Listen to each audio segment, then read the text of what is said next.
Hi everyone, thank you for joining me again here dito sa ating series Living in a Positive World.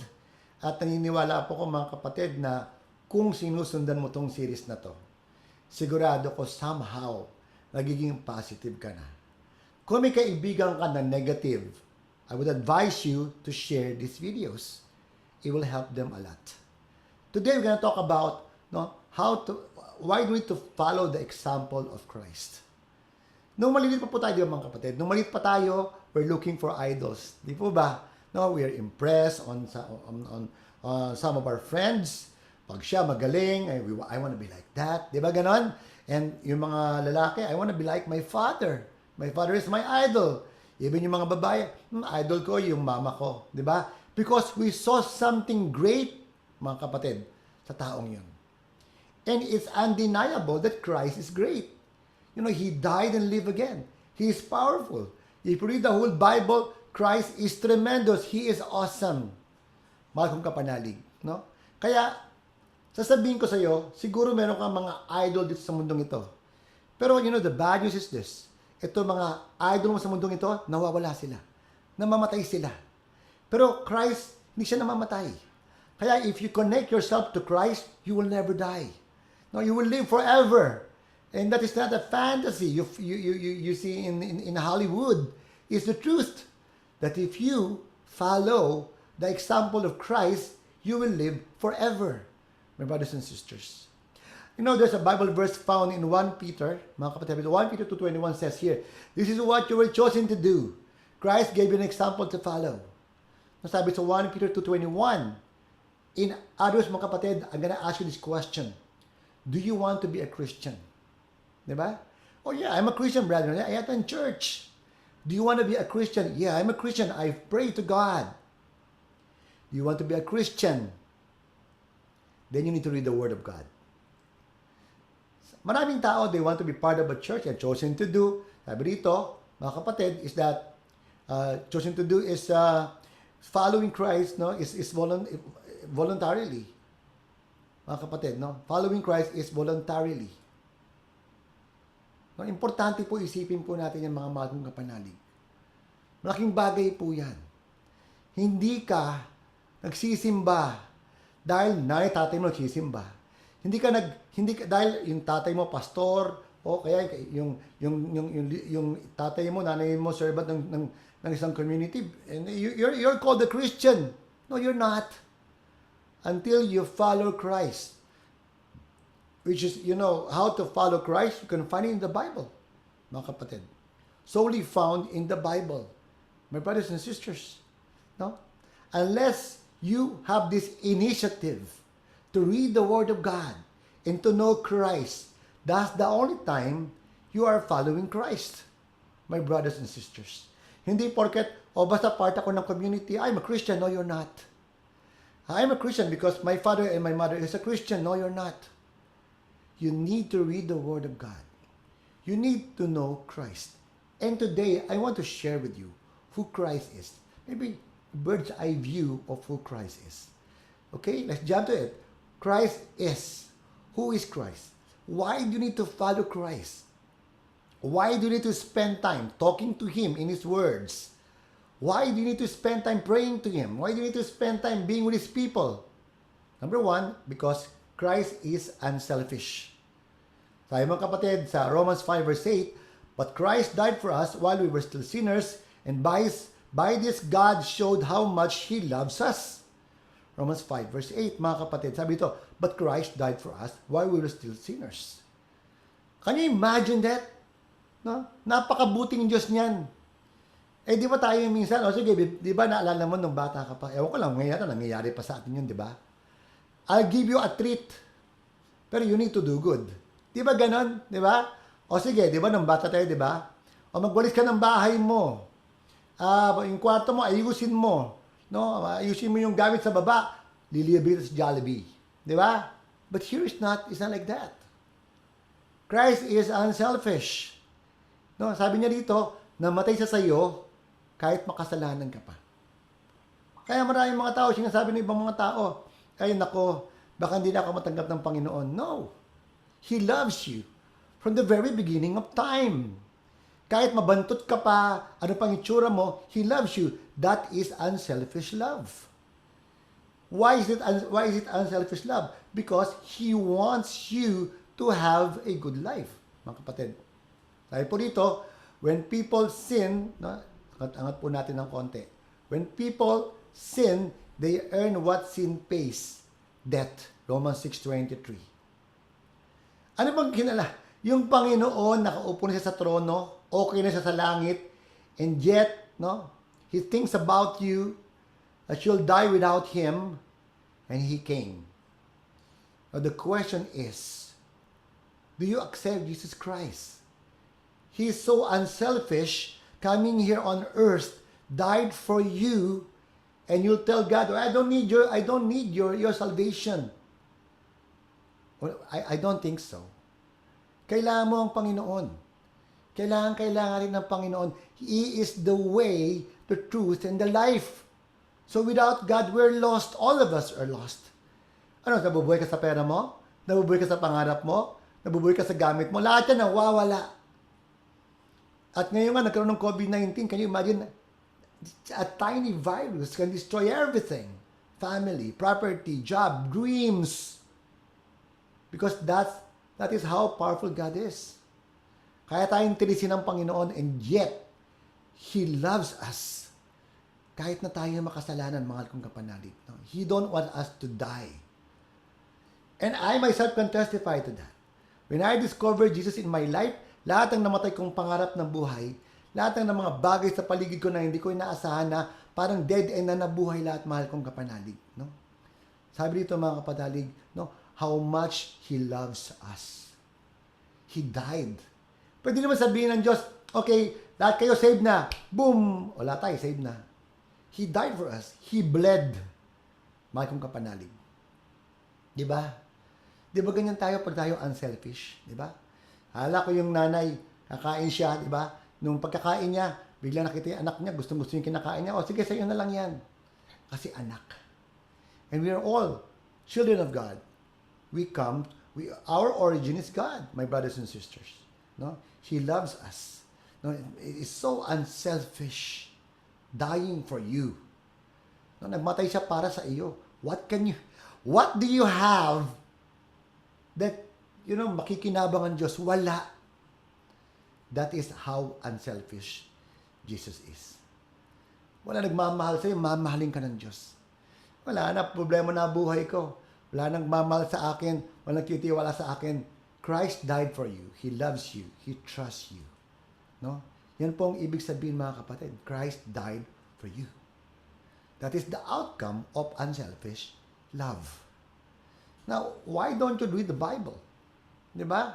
Ang hirap isipin yan kapag hindi mo kwento-kwento lang. And I myself, I want to die for Jesus. Maybe you want to die for Jesus if you have the time to read his life story. He is an unselfish God.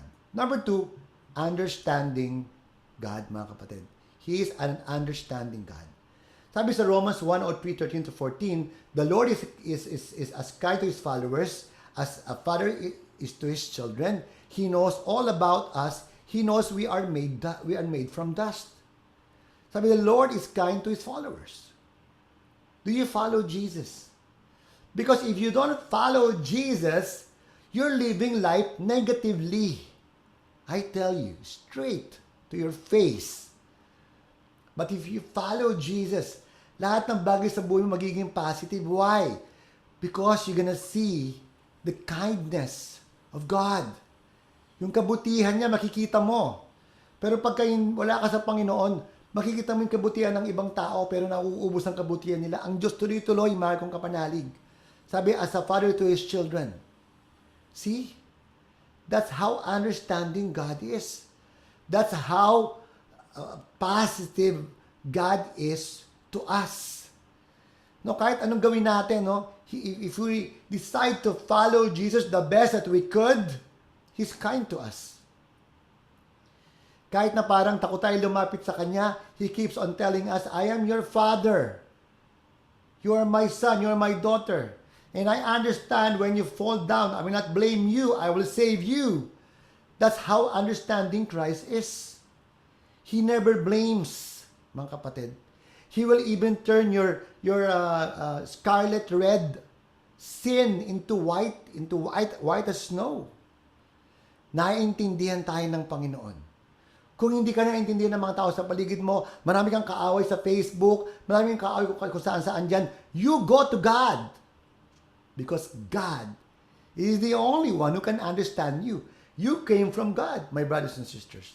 Sabi niya dito, the Lord is as kind to His followers. Mga kapatid, di ba? Ngayon, ang mundo ngayon parang, kaya marami papakamatay eh. Bakit? Because walang mabuti sa kanila. They thought they're alone. Nobody wants to be with them. And Jesus wants to be with you. Early in the morning, He wants you to be with Him. My brothers and sisters, the Lord is as kind to His followers. He has great compassion. Naaawa siya. Naintindihan ka niya. Gusto kanyang sagipin. Gusto mo ba yun? O puro ka, wag na lang Lord, pagod na rin ako Lord, layuan mo na ako. Alam ni God, mamamatay ka. Pag di mo patanggapin ang pag-ibig niya, be positive. God is so positive on you. Alam niya pagka umaga, ginising ka niya, alam niya magbabago, kaya ka nga nabuhay eh. Alam niya magbabago ka pa. Di po ba? So you need to be a believer of Christ. You need to read the Bible. You need to pray, part of a church, to be a believer. Because that's where you will find how comforting God is. My brothers and sisters. Importante po. Naisipin po natin yan, mga mahal kong kapanalig. Hindi po, malaki pong kawalan. If you don't want to be a part of a church, malaking kawalan. Hindi mo makikita ang pagkaunawa ng Diyos sa iyo. Lagi kang walang pag-asa, lagi kang hopeless. Feeling mo nag-iisa ka sa mundo if you are not part of a church. My brothers and sisters, very important po. He knows we are made from dust. In other words, sabi niya dito, that is the cause of understanding. Sabi nung iba, ay basta pag ako mabuti, bless ako ni Lord. Bless ka naman ni Lord kahit di ka mabuti. Di ba sabi sa Bible, when you are weak, Christ is strong. Di ba mga kapatid? God knows you. He made you. He knows your weakness. He knows your strength. He knows everything about you. And He understands. So you need to come to Him every time. You need to pray to Him. Talk to Him in His words. Be part of a church. Or else, you will never understand life. You will never understand yourself because you don't know who God is. The one who can understand you. Number 3 is unfailing, mga kapatid. Unfailing. Christ is unfailing. Sabi sa Deuteronomy 31 verse 8, the Lord will lead you. He Himself is with you. He will not fail you or leave you. Don't worry. Don't be afraid. Sabi, the Lord will lead you. He will lead you unfailingly. Hindi siya pumapalya. Palpak tayo, ang Panginoon perfect. And He wants to lead us. Who are you to be led by God? Sino ka ba? Importante ka ba? But God promised, He promised that He will lead us sa gulo ng buhay natin every day. Ang hirap ang buhay ng walang Diyos, ha? Malabo. Ang hirap ang negosyong walang Diyos. Ang hirap magrelasyon ng walang Panginoon. That's the very reason Jesus is telling us, Christ is telling us, I will lead you unfailingly. If you allow me. That's what Christ is telling you today. If you allow me, I will lead you. Sabi ito mga kapatid, is that, sabi sa Proverbs 18 verse 24, friends can destroy one another, but a loving friend can stick closer than a family. That is who God is, a loving friend. Mga kapatid, di ba? Minsan nga di ba parang yung kapatid, kung sino pa yung kapatid mo, siya pang kaaway mo. But here, sabi sa Proverbs that Christ is closer than a brother. I mean, mga kapatid, gusto mo ba ng kasama sa buhay? Na hindi ka iiwanan? Mga asawa mo, iwanan ka. Anak mo, iwanan ka. Pera mo, iwanan ka. Bahay mo, nabubulok, iiwanan ka rin. Isa lang din ang iiwan, ang Panginoon. He stick closer than a brother. My brothers and sisters. Sabi, don't worry. Don't be afraid. I will not fail. No? Huwag tayong tumigil ng kababasa ng Biblia, kapag panalangin, pati ng isang simbahan, because Jesus never fails. No? Mismo nga yung batidyang energizer, nauubos eh. Di ba? Kahit yung mga solar energy na yan, nauubos yung mga renewable energy na yan, pag wala ng lahat ng ito. But Christ will love you. He will lead you, no, until you reach the other side of life. He never fails, mga kapatid. Christ never fails. Why don't you bring Christ in your relationship so that your relationship will never fail? Why did you bring Christ in your business, in your family, wherever or whatever category of life you are in? Bring Christ because He never fails, mga kapatid. Sabi po, that the command of belief, of command of benefits, mga kapatid. Sabi, don't worry, don't be afraid, that's a command. Hindi mo sinabing, you may not worry. Hindi sinabing, you may not be afraid. Sabi, don't worry. Don't be afraid, I am unfailing. You know what? No, Christ is commanding us to experience the benefit.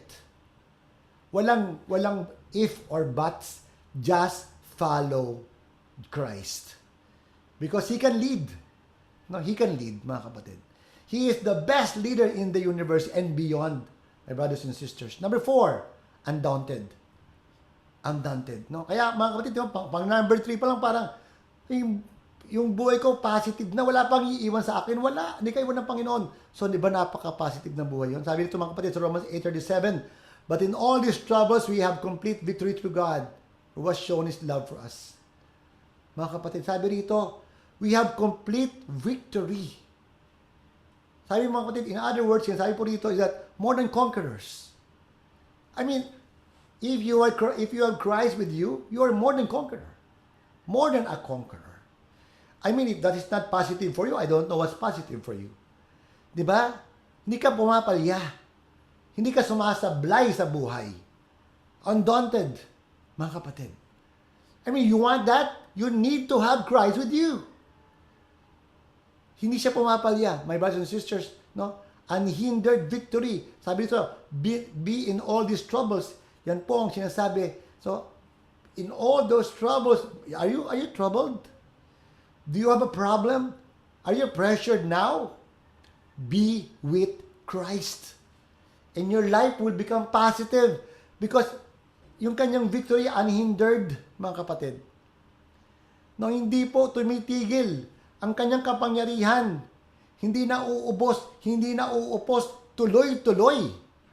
Kaya kung nasa kanya ka, tuloy-tuloy ang iyong unawa sa kanyang plano. Tuloy-tuloy kasi mga kapatid, ang buhay pag walang plano, malungkot eh. Pero ang buhay, kapag nakita mo ang plano mo, sasaya ka kahit mahirap. And if you're not with Christ, you will not be able to know the plans of God for you in your business or in your relationship, whatever you are in. No, undaunted, unhindered love. No, another thing that we need to remember is that, sabi sa Philippians 4 verse 13, Christ is the one who gives me the strength I need to do whatever I must do. Can you imagine that? Every time you fall down, Christ becomes so powerful. And if you rely in your own power, that's nothing compared to Christ. Tayo nga, pag konting pagod lang, wala na. Tama ka lang sipon, wala na. Maka-COVID ka, wala na. Lahat ng pangarap mo, tanggal na. But the victory of Christ is undaunted. Unhindered victory. Christ is the one who gives me the strength. Where do you get your strength? Ay, pagka nagkapera ako, Brother Randy, masaya na ako. Mauubos yan. Ay, pagka malaki na bahay ko, masaya na ako. Susunog yan. Ay, naku, Brother Randy, makasutla ako ng mamahaling Levi's, okay na ako. Nabubutas yan. But if you have Christ with you, your victory never ends. You are more than a conqueror. And number 5, mga kapatid, sabi po dito sa 1 Corinthians 15 verse 57, but we thank God who gives us the victory through our Lord Jesus Christ. We thank God who gives us the victory. Yes, God wants you victorious in this life and in the life to come. My brothers and sisters, mga kapanalig, gusto niya po yun. But, you must have a relationship with Jesus Christ. Jesus Christ, the undefeated one, the victorious one, the most powerful, the unfathomable, unequal, no rival. Sabi nga po sa kanta, di ba? You have no rival, you have no equal, yours is the name above all name. Mga kapatid, no? Sabi niya mga kapatid dito, the name of victory, the victory himself. The name of Jesus, mga kapatid. No? Sabi sa John 14 verse 19, you will live because I live. You cannot be defeated because I'm undefeated. The name of Jesus Christ. The name above all names. Now tell me, are you negative in life? Bring that name with you. Carry that name with you. Tell people about that name so that they will become undefeated when they accept that name, that God. Mahal kong kapanalig. Very, very important to realize that. You have 5 truths to live positively. You have 5 truths knowing more about Christ. And if you disregard these 5 truths, I tell you, you will live life negatively forever. Forever. Here, ang hirap. Sa mundong ito, napakahirap na parang nag-iisa ka lang, nababawasan ka lagi ng lakas, nanghihina ka. But if you accept these 5 of who Christ is, I tell you, lahat ng mahirap sa buhay mo, natututo ka. Lahat ng masaya sa buhay mo, napapasalamatan mo. Lahat ng natatalo sa buhay mo, nananalo. Lahat ng namatay sa buhay mo, pangarap mo, negosyo mo, relasyon mo, mabubuhay muli. Lahat ng pangalang kilala mo nawawala. But the name of Jesus Christ will never end. He is victorious. Sana mga kapatid ay nagkaroon po kayo ng kamalayan ngayon na totoo po. Baka it's about time for you to accept Jesus Christ, to live out His words. Because all He wants you to be is for you to be a victorious person. Mga kapatid, gusto nyo ba maging successful pa? Join our prayer meeting at Zoom every 8 o'clock, Monday, Wednesday, Friday, and Saturday. Join us. You may choose a day. Join us, and I tell you, you will never be the same again. You will never lose in life again. Mga kapatid, God bless you po. Randy Ramos po, proclaiming the word, claiming the lost. God bless you po mga kapatid.